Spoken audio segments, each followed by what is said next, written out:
वो तो बहुत हेल्प कर रहा है। चीफ मिनिस्टर भी हमको फोन किया, डीजी, एसपी, कलेक्टर सारी हमको हेल्प कर रहे हैं। वो कैसे है सब, every moment he has taken my opinion.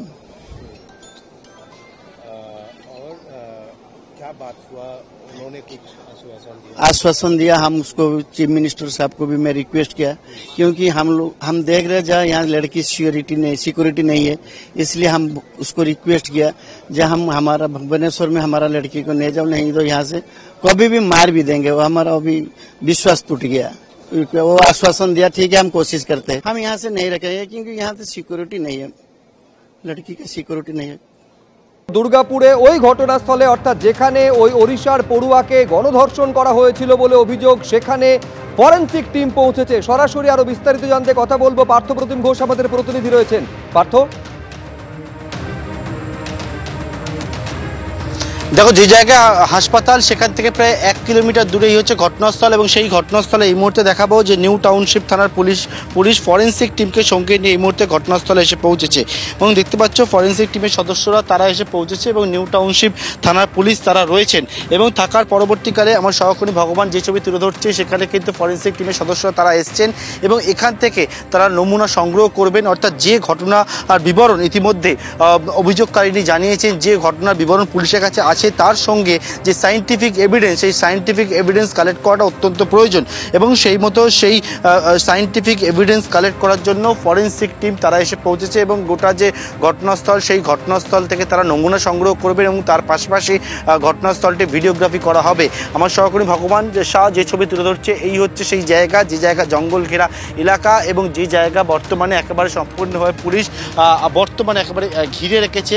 এবং এই হচ্ছে সেই জায়গা, সেখানে তারা যাবেন এবং সেখান থেকে তারা নমুনা সংগ্রহ করবেন। যেমনটা অভিযোগ যে আইকিউ সিটি হাসপাতাল থেকে 1.1 কিলোমিটার দূরত্বে এই যে জায়গা রয়েছে, যখন শুক্রবার দিন রাত্রিবেলা MBBS এর 2 পড়ুয়া তারা আসছিলেন, তার পরবর্তীকালে তাদেরকে 3 জন অনুসরণ করে এবং তারপর এই যে মূল যে রাস্তা রয়েছে, সামনের দিকে ছবিটা দেখাতে বলবো, দেখতে পাচ্ছ সেই মূল যে রাস্তা, সেখান থেকে নির্যাতিতার অভিযোগ যে তাকে টেনে 3 জন এই যে জায়গা জঙ্গল যে জায়গা রয়েছে, এই জায়গায় কিন্তু নিয়ে আসে।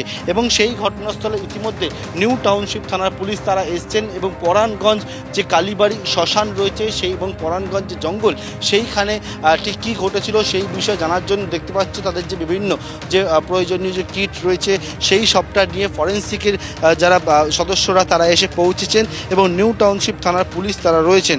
এবং থেকে যে ঘটনাস্থল, সেই ঘটনাস্থল থেকে তারা নমুনা সংগ্রহ করবেন এবং কিছুক্ষণ আগেই তারা এসে পৌঁছান এবং কিছুক্ষণের মধ্যে তারা এই জঙ্গলের মধ্যে যাবেন। যে অভিযোগটা উঠেছে, মারাত্মক অভিযোগটা উঠেছে, যে একজন MBBS পড়ুয়া তার অপর এক সহপাঠীর সঙ্গে যখন শুক্রবার দিন সন্ধেবেলা বেরোয় এবং বেরোবার পরবর্তীকালে এই রাস্তা দিকে যখন যাচ্ছিল, সম্পূর্ণ শুনশান রাস্তা, ফাঁকা রাস্তা, এবং এই জায়গা থেকে তাদেরকে অনুসরণ করে 3 জন এবং তারপরে এই জঙ্গলের মধ্যে নিয়ে গিয়ে উড়িষ্যার বাসিন্দা ওই MBBS পড়ুয়া নির্যাতিতাকে গণধর্ষণ করা হয় বলে অভিযোগ। এবং সেই ঘটনাস্থল থেকে ইতিমধ্যে পুলিশ এসছে, ভিজিট করেছে, সেখানে তারা দেখেছে এবং তার পাশাপাশি যে অত্যন্ত প্রয়োজনীয় তদন্তের ক্ষেত্রে সেটা হচ্ছে সায়েন্টিফিক এভিডেন্স সংগ্রহ করা।